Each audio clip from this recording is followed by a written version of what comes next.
Hello everybody, my name is Matthew Umbarger, and I thought I'd try something new. Instead of just typing out a blog post, I'm going to try and videotape a blog post. And so I was reading the Homeric Hymns a while back, and something jumped out at me that I thought was really interesting that I wanted to share with you.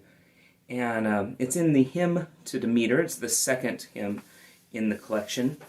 And these hymns weren't actually written by Homer, we don't think, but they were written around the same time as Homer supposedly was alive. Very, very ancient.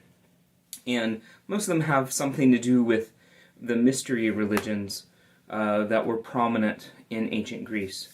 And this one pertains to the mystery cult of Demeter, the goddess of agriculture.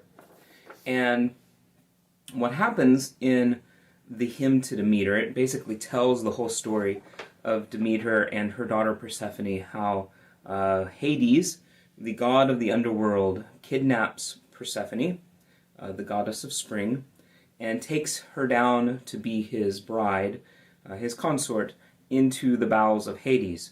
And Demeter then goes on a rampage and refuses to allow the earth to produce its fruits for mankind to survive. And the result is that people begin to starve to death.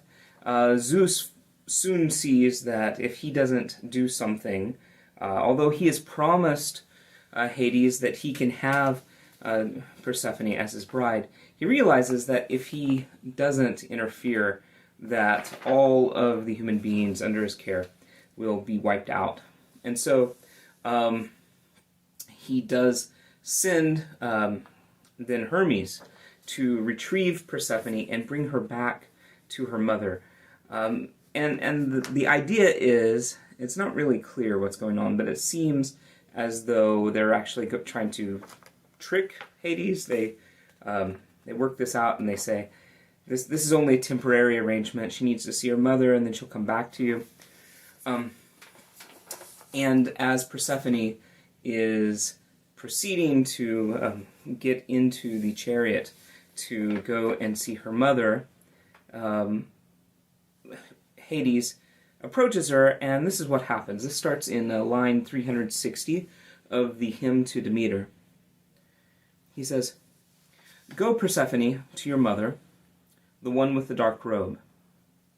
Have a kindly disposition and thumos in your breast." Thumos is like your will, your soul that's inside of you. "Do not be too upset, excessively so. I will not be an unseemly husband to you in the company of the immortals. I am the brother of Zeus the Father. If you are here, you will be queen of everything that lives and moves about, and you will have the greatest timai in the company of the immortals." This is the translation of Gregory Nagy, and for some reason, certain Greek words he prefers to leave untranslated. Timai means honor, so he says, "You will have the greatest honor in the company of the immortals. Those who violate dike is justice, will get punishment for all days to come. Those who do not supplicate your menos with sacrifice, performing the rituals in a reverent way, executing perfectly the offerings that are due." So he spoke, and high-minded Persephone rejoiced. Swiftly she set out with joy, but he, Hades, gave her stealthily the honey-sweet berry of the pomegranate to eat, peering around him. So he's kind of like furtive, making sure nobody sees what he's doing. Gives her, one seed, one corpuscle of a pomegranate. He did not want her to stay for all time over there, at the side of her honorable mother, the one with the dark robe. And so Persephone goes home for a little while, and somewhere along the way she realizes that she has been tricked. We'll talk more about that in a little bit. It doesn't explain why this should matter, her eating this pomegranate seed, but I have some ideas.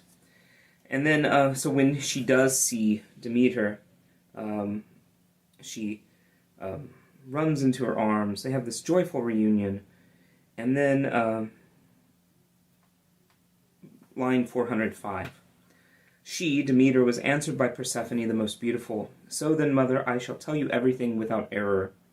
When the messenger came to me, the swift Argos killer, with the news from my father, the son of Cronos, and from the other dwellers in the sky, that I should come from Erebos, so that you may see me with your own eyes, and let go of your wrath and terrible manes against the immortals.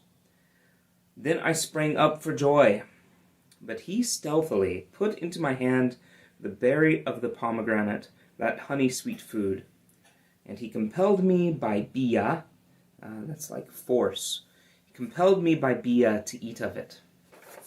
So, Hades then deceives Persephone and tricks her into eating the berry of the pomegranate.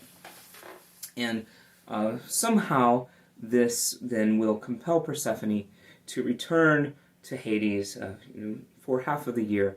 And the idea is that during the spring, the earth revives because Demeter is happy to be reunited with her daughter. And then in the winter, when Persephone has to descend into the underworld again, then Demeter, the earth, is grieved at heart and refuses to bear her fruits. It's a beautiful myth. Lots and lots going on here. Obviously, on a surface level, it just tells kind of a story explaining why we have seasons. But I think there are deeper significances in the myth for sure. The one that I want to focus on is this bit about Hades tricking Persephone into eating the pomegranate. And there's, in many, many stories from across the world, there's this idea that if you eat the food of the dead, then you will have to remain in the abode of the dead. So there are lots of stories of ghosts tricking people into eating their food in various folk tales all over the world.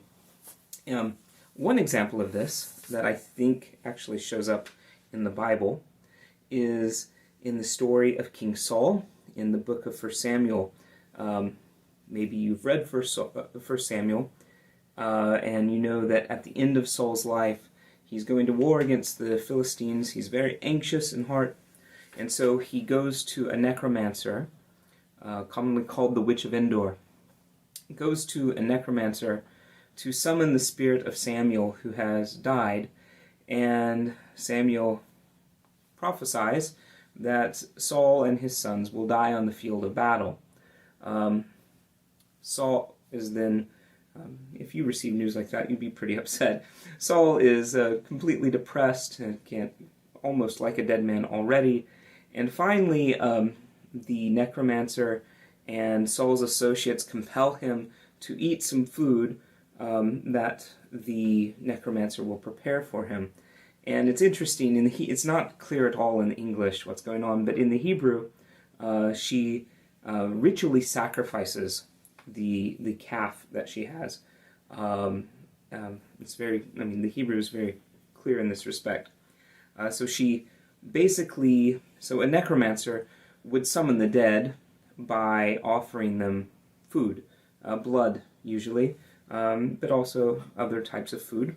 We have examples of this from Ugarit, where they would actually leave little holes in the tombs of the kings so that they could drop little morsels of food or maybe pour wine into their coffins and thus summon their spirits to receive information from the dead. It seems like that's what she would do, something like this, to get information from the dead. And so, typically, if she ritually slaughters an animal, that is going to be for the dead. And here she does it for Saul. And so, Saul winds up eating the food of the dead, and thus confirms his fate, as predicted by Samuel. Very clever storytelling device there. Finally, I think what really grabbed my attention as I read this again a few weeks ago is this is very, very similar to what the serpent does to Eve. So you have snakes in many cultures, and I think this is true of the ancient Near Eastern cultures. Serpents are often associated with the underworld. This is because we see them, crawling out from rocks and such. And so we have this denizen of the underworld. He is described as being arom, crafty, just like Hades, and he deceives Adam and Eve into eating this fruit, the fruit of the tree of the knowledge of good and evil, and thereby he ensures that they will join him in death. That is the consequence of eating the fruit of the tree of knowledge of good and evil, is that you will die. And so you are dust, and then to dust you will return. And so I think you have this kind of widespread sentiment across all of these cultures of crafty, villainous underworld deities who cheat us out of our life in this wonderful world of ours.